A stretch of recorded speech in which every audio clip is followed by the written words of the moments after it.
Good morning students.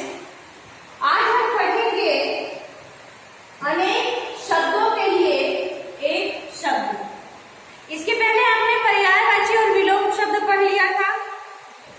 पर्यायवाची जिसमें शब्द जो होते हैं वो अलग अलग होते हैं, लेकिन उसका जो अर्थ होता है वो एक होता है। और उसके बाद हमने विलोम शब्द पढ़ा था। विलोम शब्द यानी कि उसका उल्टा या अपोजिट।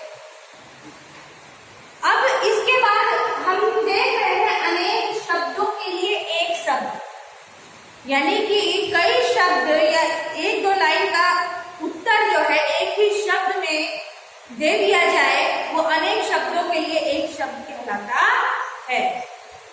और ज्यादातर भाषा को सुंदर, रचनात्मक और उसकी शैली को निखारने के लिए इस शब्द का प्रयोग किया जाता है। तो यहाँ पर ऐसे शब्द भाषा में सौंदर्य लाते हैं। ज्यादातर जो देखा जाता है, जो ऐसे शब्द होते हैं वो भाषा में सौंदर्य लाते हैं और उन्हें प्रभावशाली बनाते हैं। तो इस प्रकार से हम कई एग्जाम्पल, कई उदाहरण देखेंगे अनेक शब्दों के लिए एक शब्द के लिए। जैसे कि गगन को चूमने वाला गगनचुंबी, साथ में पढ़ने वाला सहपाठी, साथ में चलने वाला सहचर, हाथ से लिखा हुआ हस्तलिखित, जिसका कोई ना हो अनाथ, गोद लिया हुआ दत्तक, पढ़ा लिखा साक्षर, जो पढ़ा लिखा ना हो अनपढ़, जिसका पति मर जाए विधवा, जिसकी स्त्री ना हो विदुर। इस प्रकार से बहुत कुछ है। जो सब कुछ जानता हो सर्वज्ञ, जो थोड़ा जानता हो अल्पज्ञ, जिसका अंत ना हो अनंत, जिसका आकार हो साकार, जिसका कोई आकार ना हो निराकार, जो विज्ञान का अच्छा ज्ञाता हो वैज्ञानिक, जो क्षमा न किया जा सके अक्षम्य, बहुत बोलने वाला वाचाल, जिसके नीचे रेखा हो रेखांकित, जो देखने योग्य हो दर्शनीय, जिसे करना आवश्यक हो अनिवार्य, जिसे करना कठिन हो दुष्कर इत्यादि।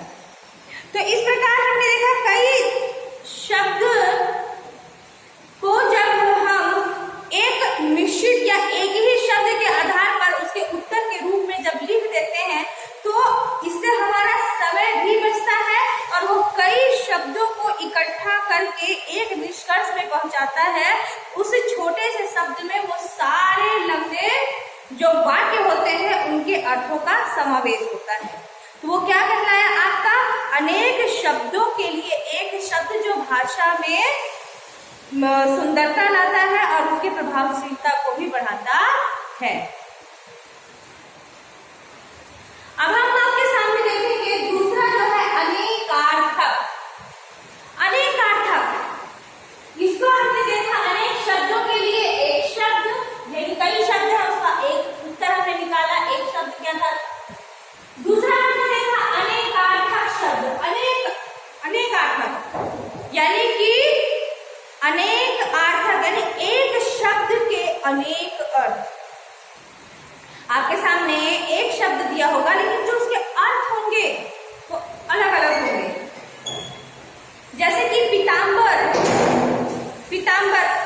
अब अंबर जो यहाँ पे है, अंबर से हमने देखा कि अंबर यानी कपड़ा भी होता है, अंबर यानी आकाश भी होता है। तो इस तरीके से हमने देखा कि अंबर का आकाश और वस्त्र दोनों ही बन रहे हैं। इसके अलावा हमने देखा यहाँ पे हीरा, जो यहाँ पे अनेकार्थक शब्द में द्विज में एक पक्षी भी है और द्विज में ब्राह्मण भी है। पक्षी और ब्राह्मण यानी कि पक्षी देखिए अपने आप में ब्राह्मण दोनों ही एकदम अलग है, लेकिन जो द्विज है शब्द एक ही है, लेकिन जो इसके अर्थ हैं वो अलग अलग हैं, ब्राह्मण भी और पक्षी भी। तो यहाँ पे कई चीजें हैं, कई एग्जाम्पल, कई उदाहरण आपके सामने दिए हुए हैं। अब जैसे कि अज यानी कि ब्रह्मा और बकरी। इसके अलावा अब देखेंगे पानी का अर्थ होता है जल, पानी का अर्थ होता है चमक, पानी का अर्थ होता है सम्मान। इसके अलावा काल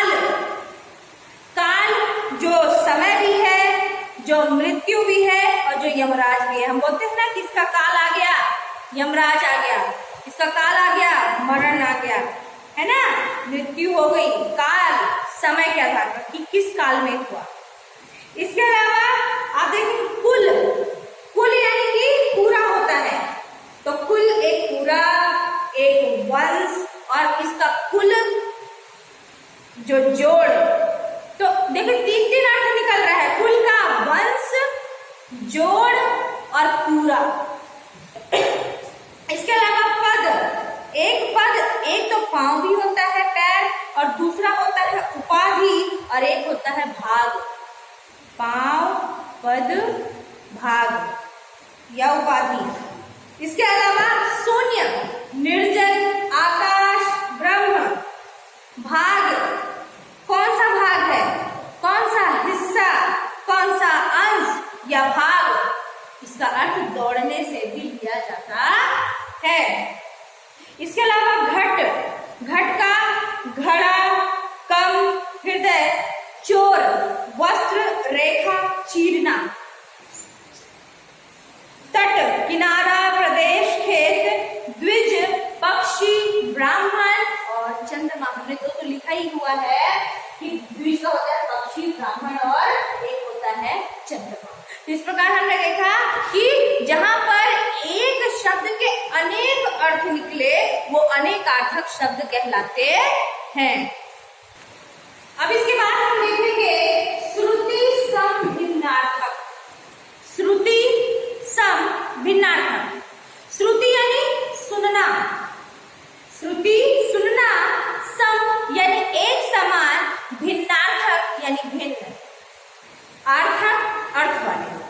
यानी श्रुति सम भिन्नार्थक, सुनने में एक जैसे लेकिन उसके जो अर्थ होते हैं वो अलग होते हैं, भिन्न होते हैं, वो श्रुति सम भिन्नार्थक कहलाता है।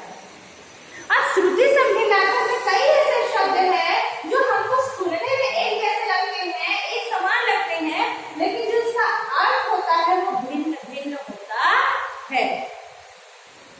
और इसमें एक चीज का ध्यान ये भी दिया जाता है कि उन शब्दों को ध्यान से सुनना और लिखना चाहिए, नहीं तो अर्थ का अनर्थ हो जाता है। अब जैसे कि यहाँ पे देखिए कंकाल और ये है कंगाल। अब कंकाल में क और कंगाल में ग, केवल का और गा का ही डिफरेंस है, लेकिन यहाँ पे इसका अर्थ क्या निकला, कंकाल यानी हड्डियों का ढांचा और कंगाल यानी निर्धन। तो आपने देखा कंकाल यानी हड्डियों का ढांचा और कंगाल यानी कि निर्धन। फिर उसी प्रकार दिन और दीन, दिन, दीन, दिन, दिवस, वार, वासर। कौन सा दिन है आज, कौन सा दिवस है, कौन सा वार है, सोमवार, मंगलवार, बुधवार। और वहीं पे दिन को हम केवल मात्रा इसका चेंज हो गया, बड़ी लग गई, तो दिन का दीन हो गया और दीन का अर्थ हो गया गरीब या बेसहारा, निर्धन इत्यादि। इसी प्रकार कई कई हमारे सामने उदाहरण हैं, जैसे कि एक है पता, तो कौन से पते पर, उसका अर्थ है ठिकाना, पता ठिकाना, पत्ता पत्तियां, पत्र। अब देखिए पत्र और पता, एक पत्र होता है चिट्ठी, पत्र खत, ये आपका पर्यायवाची जैसा है, लेकिन यहाँ पे जो पत्ता है वो पत्र हुआ। अब बेल पत्र है ना, इस प्रकार से भी होते हैं, और जो पता हुआ वो ठिकाना है। इसके आधार पर प्रसाद और प्रासाद, प्रसाद यानी कि भोग जो भगवान के आगे लगाया जाता है तो वो प्रसाद है, और प्रासाद, प्रासाद यानी कि महल, दोनों में बहुत डिफरेंस है। और यानी कि किस ओर जाना है, किस तरफ जाना है, और तथा, एवं इत्यादि। अविलंब और अवलंब, देखिए कितना फर्क लग रहा है, अविलंब और अवलंब। अविलंब तुरंत, अविलंब यानी बिना देरी के, तुरंत, अवलंब यानी सहारा। अली अली अली अली भंवरा, अली छोटी की मात्रा अली भंवरा, और अली यानी कि सखी। तो हमने देखा यहाँ पे कितने सारी चीजें जो हम पढ़ रहे हैं। आपके सामने मैंने 3 चीज बताया है और फिर से हम देखेंगे। अनेक शब्दों के लिए एक शब्द यानी कि अनेक शब्दों के लिए एक शब्द, यानी कि भाषा में सुंदरता और प्रभावशीलता को बढ़ाने के लिए, समय की बचत करने के लिए अनेक शब्दों यानी कि उस एक वाक्य को एक ही शब्द में रख दिया जाता है, वो अनेक शब्दों के लिए एक शब्द कहलाता है। जैसे कि साथ में पढ़ने वाला, ये सबको हटा के सहपाठी यानी साथ में पढ़ने वाला। उसी आधार पर दूसरा हमने देखा अनेकार्थक, यानी कि एक शब्द के अलग अलग अर्थ, अनेक अर्थ, अनेकार्थक। जैसे द्विज का पक्षी भी है, द्विज का ब्राह्मण भी है और द्विज का चंद्रमा भी है। अब देखिए पक्षी, ब्राह्मण और चंद्रमा तीनों में ही बहुत डिफरेंस है, बहुत अंतर है, लेकिन इनके जो शब्द प्रयोग हुआ वो एक ही हुआ, वो हुआ आपका द्विज, लेकिन जो इसके अर्थ निकले वो अलग अलग निकले, जो कि अनेकार्थक बने।